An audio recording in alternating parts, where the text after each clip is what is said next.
সহকারী শিক্ষক পদ বিসিএস ক্যাডারভুক্ত করা নবম গ্রেড বাস্তবায়ন সহ 4 দফা দাবিতে কর্মবিরতি করছেন সারা দেশের সরকারি মাধ্যমিক বিদ্যালয়ের শিক্ষকরা। সোমবার থেকে তারা নো ওয়ার্ক কর্মসূচি পালন করছেন। এতে সারা দেশের মাধ্যমিক বিদ্যালয়গুলোতে চলমান বার্ষিক পরীক্ষা স্থগিত রয়েছে।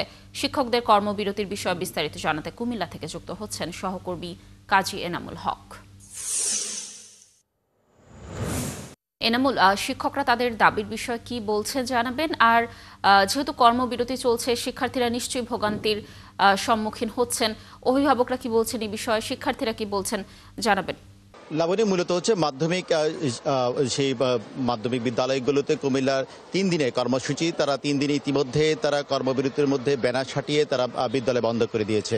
তবে কুমিল্লায় 2160টি প্রাথমিক বিদ্যালয়ে কিন্তু শিক্ষকরাও কিন্তু দাবির দাবিতে তারা ক্লাসে কিন্তু ফিরে নেয়। আমরা শিক্ষকের কাছ থেকে জানি তাহলে কি জন্য আপনারা এই আন্দোলনটা করছেন। আসসালামু আলাইকুম।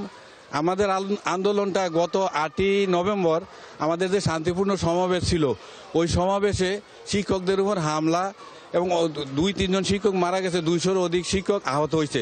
সরকার তার পরিপ্রেক্ষিতে সরকার আমাদের নেতৃবৃন্দ সহ অর্থ মন্ত্রণালয় সহ একটা প্রেস কনফারেন্স করেন, ওইখানে প্রেস নোট জারি করছে, কিন্তু প্রজ্ঞাপন দেয়নি। আমরা চাই যে অতি দ্রুত প্রজ্ঞাপন দেওয়া হোক।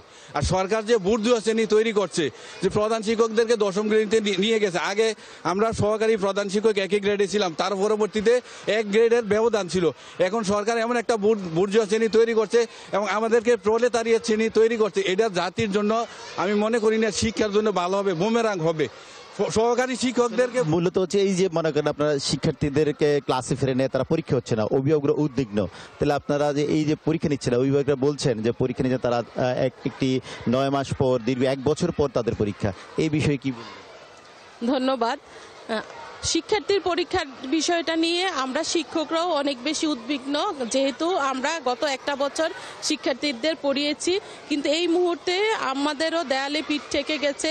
আমরা সরকারের কাছে বারবারই আকুল আবেদন জানিয়েছিলাম যে পরীক্ষার আগেই যেন তারা আমাদের দাবিটা মেনে নেয়, কিন্তু তারা দাবি না মেনে নিয়ে শিক্ষার্থীদের সামনে শিক্ষকের যে একটা বিশৃঙ্খল পরিস্থিতি তৈরি করে দিয়েছে, এটাও কাম্য নয়। আমরা চাই সরকার দ্রুত এই পরিস্থিতি পরিত্রাণ করুক, করে শিক্ষার্থীদের সুষ্ঠু পরিবেশ বজায় রাখুক। এনামুল, ধন্যবাদ আমাদের সাথে যুক্ত থাকার জন্য। দর্শক, যেমনটি জানাচ্ছিলাম যে সহকারী শিক্ষক পদ বিসিএস ক্যাডারভুক্ত করা নবম গ্রেড বাস্তবায়ন সহ 4 দফার দাবিতে শিক্ষকরা কর্মবিরতি পালন করছেন। এই বিষয়ে সর্বশেষ তথ্য জানাচ্ছিলেন আমাদের সহকর্মী।